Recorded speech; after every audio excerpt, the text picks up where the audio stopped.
Hello everyone, welcome to Durrett's Take. Let's get started. So there's a lot of quarterback rumors and news and potential movements that I want to discuss today. And let's start with the most recent one. So I saw sources that say that Vegas is interested in shipping Carr. Well, they would be interested here for multiple teams who are interested in Carr, which apparently are multiple teams that would like Carr, including the Houston Texans. So potentially doing a Watson Carr swap there, which I think would be good for Houston, because then while you're rebuilding, you'll have a good enough quarterback to do it with versus starting a rookie or going the free agent market and getting a Cam Newton, like I mentioned, could happen or something like that. So that's definitely an option. And it's interesting how all these quarterback movements are happening this offseason. But anyway, so I feel like that would definitely be interesting. And I heard they might have to have a third team involved in order to make this trade happen. It'll be interesting just because I know Houston wants at least one defense starter on two, and the Raiders definitely do not have that, so that might have to come from somewhere else. But that would be interesting to see Deshaun in Las Vegas. I feel like it would obviously work, because Deshaun can make things work as long as it's good enough. With being in the same division as Mahomes, and obviously you're still in the AFC, I just feel like you're not going to be elevated to getting past the Chiefs to go to the Super Bowl. Now you're going to be better. Obviously you're going to be good, but you're not. I feel like you're not going to be Chiefs level good. So, and then for Texans, obviously I actually said it works out better for them than for Raiders. Because again, I'm not sure if Watson and John Green work out together. That's why there's that third team involved, and maybe this is all for Houston. Maybe not even getting Carr, but just trying to get a bunch of draft picks, which I could potentially see happening.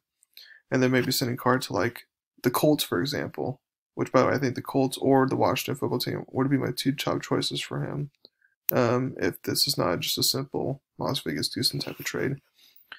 Because if Colts, because I feel like Derek Carr is definitely better than Jameis Winston. So, and there's been rumors Angel I might come back. I'm not buying that for a second at all.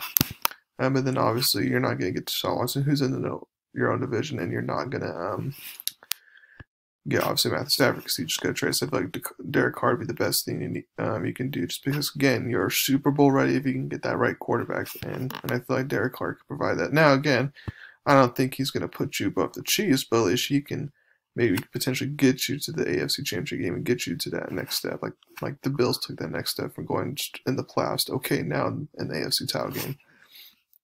And then say for the Washington football team, Watson there would be excellent, because then, or not even Watson, or even if Derek Carr ends up going there, Washington football team will automatically win division, and since it's an easy division, Derek Carr should have no problem with it. But so I feel like those are potential destinations there. But it'll be interesting to see what happens here. If this is going to progress even more, or this just kind of phase out. We'll have to wait and see on that.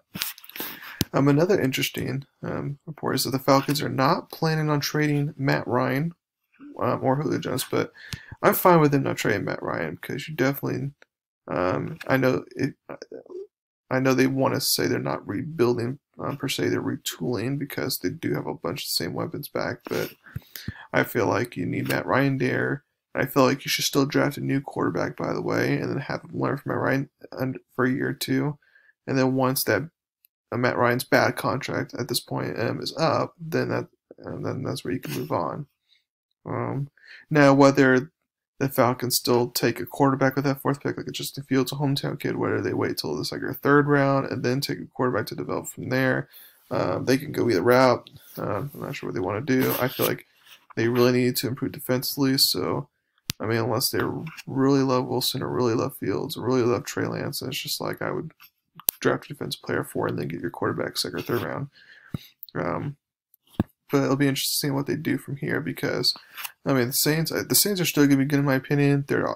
I just feel like they're going to take a little bit of a step back, and obviously the Bucs are going to be awesome with Brady again. But again, we don't know how long Brady's in. The Carolina's kind of figuring things out, so this is kind of a chance for Falcons to have draft the quarterback of the future first and foremost, but then also try to improve So then that way, maybe 3 years down the line, then it's like, okay, this is our division to win type of thing. But then last but not least, we also have rumors about 49ers wanting to move up Jimmy G and how they're talking with the Vikings about potential Kirk Cousins trade. And the reason why for Kirk Cousins is because Kirk Cousins played under Shanahan Simpson back when he was in his rookie years, early years in Washington, D.C.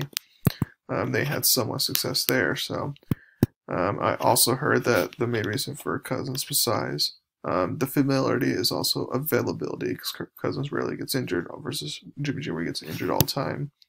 Now, I'm not sure if the Vikings will. I mean, I'm pretty sure the Vikings would not mind moving off Kirk Cousins off for a pretty good deal, but I'm not sure if Jimmy G is the exact quarterback they would want to replace Cousins with. Because I mean, I feel like Jimmy G, when he is 100% healthy, I feel like he's actually a little bit better than Cousins, but again, it's not that much of a difference. And apparently, what they offered was a second round. Well, Jimmy G obviously, and then second round and fourth round pick, which I feel like second round's a little bit too steep. I feel like it should be. Well, you can just do first round Jimmy G in a first rounder, or Jimmy G in like maybe a third rounder and a fifth round or something like that. Just I feel like second round is too much. Well, but it'll be interesting to see what kind of happens there. If I'm the 49ers, you start Jimmy G this next year. You take a quarterback this draft. If you think Zach Wilson or Justin Fields can follow you, great. But if not, trade it for them unless you're willing to sell on Trey Lance to develop him. But that's what I would do if I were them. And it's interesting how ESPN's Adam Schefter looks like he may be right that you're going to have at least 18 QBs starting for different teams next season. Right now, I definitely see it being at least 10. And that's still pretty incredible. So this is kind of like the NBA back, especially last year, when AD got traded and joined up with LeBron, and you had KD and Kyrie going to Brooklyn, and Kawhi and Paul George going to Clippers and stuff. It kind of feels like it's probably going to be that this off season for the NFL, which is awesome to see. And then also, one thing I forgot is that apparently Carson Wentz still wants to get traded from Philly. He just wants to leave the organization in general. So that'll be interesting to see what type of market there is for him at all, because I don't think there is much of one with his bad contract and the way he played this past season. But we'll see. And then next, real quick, I'm going to go over my current top 10 NBA teams as of right now. So let's start off with number 1. I'm going to go with the Utah Jazz. Now that might surprise you. They won 11 of the last, or 12 of the last 13. And the only reason why it wasn't 13-13 is because the Joker had to score 45 points, and the Denver Nuggets had to make 64% of their threes in order to do, which usually is very rare. So that's why I like the way Utah's been playing, the way they're shooting the ball, the way they're playing as a team in general. Plus, they're number 1 in the West right now, best overall record in the NBA. That's for a reason. It's not just by fluke. Next, I got the Philadelphia 76ers. They're top of the East right now. I like what they're doing. They even played a game without Joel Embiid the other day, and they still won pretty easily against a good team in the Pacers. So it shows you how well the team is functioning this year. Next, I got the Brooklyn Nets. It was the LA Clippers originally, but I put the Brooklyn Nets there just because of the head-to-head matchup that just happened recently. If they were to meet in the finals, I'm not sure what exactly would happen here. I'd probably still go Clippers, but I'm not sure. I just feel like the Nets are just too much of a problem now, especially since they have like a 7-2 record against teams over 500, which is the best in the NBA right now. Now, they stink it up against the bad teams. For some reason, they got to really fix that so they can be more consistent. And also not have KD take a night off or James Harden take a night off and keep on playing together so they can get that continuity and stuff. But I like what I said though. And the fourth is the Clippers. They just lost last night, and they've been playing really, really well. In fact, it's pretty low key because a lot of people just kind of dismiss them, thinking, "Oh, the Lakers are gonna get to the finals and not repeat." But it's like the Clippers are showing the way they should have been playing last year, basically. And this is all without Patrick Beverley and obviously a different bench, different roster than last year's. But I like what I'm seeing for them. And the fifth is the LA Lakers. Now, that may be way too low for a lot of y'all, but the Lakers did have a 2-game skid. One against Philly, which is obviously understandable. Another one was against Detroit, and even though it was without AD, it's Detroit, and they have a low roster. They should win that game. They should not lose by double digits to Detroit. So that's why I kind of docked them to the 5th place. And then obviously if they can keep on winning, then obviously they can move back up. Because I like their roster. I like their chances to win it again. And then 6th I got Denver. Man, they started off I think like 2-7 or whatever, and they just kind of risen up to now they're 4th in the West, and now they're looking like the team we all thought they were going to look like. Now again, I don't like their bench. Their bench does concern me. But with the Joker playing at MVP level right now, and if Jamal Murray does his thing, and like and Michael Porter Jr., if he continues to rise and stuff like that, I feel like this team, at least throughout the regular season, will be just fine.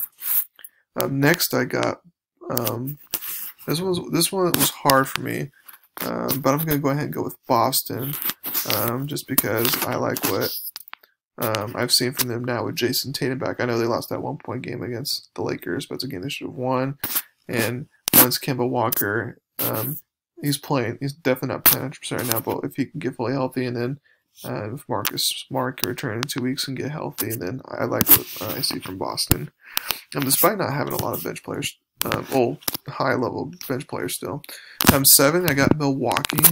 I like what I like their roster. I like what I've seen from the past, but it's just like they go ahead and they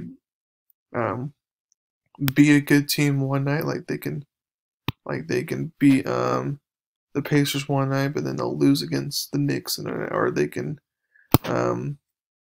beat the Clippers one night, but then they can lose against the Pelicans. And they're just really inconsistent right now, compared to how they've been the past 2 years, where they've been the overall #1 seed both times. So I expected them to get there eventually, but as of right now, I got them at. And then 9, I got Indiana. They're kind of off and on, especially they've had a bunch of injuries, like Miles Turner's been out. Obviously, they traded Oladipo for Caris LeVert, and he has to be out, so they're not fully healthy. But even with not fully healthy and fully loaded, I still like what they're doing right now. And I feel like if they can get fully healthy by playoffs, and if they can have home court advantage for, let's say, at least their first round, then I feel like they're a dangerous team. And then last but not least, this was a hard one for me to pick, but I'm going to go ahead and go with Memphis. Memphis has actually been playing, well, they lost last night, but better than that. Like, they won like 4 games in a row. They had that like a week to 2 break where with COVID and stuff, and John Morant's been out for a couple of weeks, but like they still managed to right now be 5th in the West and kind of keep things smooth and going. And I like the way they're playing. If they can obviously keep this up, then obviously they can make the playoffs. Now, they would start off really well last year and then fell all the way down to the play-in game at 9th, and then now. So all I feel like is kind of scheduled, but I feel like they're definitely playing well right now. And then the team that can easily make the top 10 next week if they continue to play well is the Phoenix Suns. Now with Devin Booker back in the way CP3 has been playing lately. So that's it for today. Thank you for watching my podcast. Please subscribe to my channel and tell everyone about me. Thank you very much. You have a wonderful day.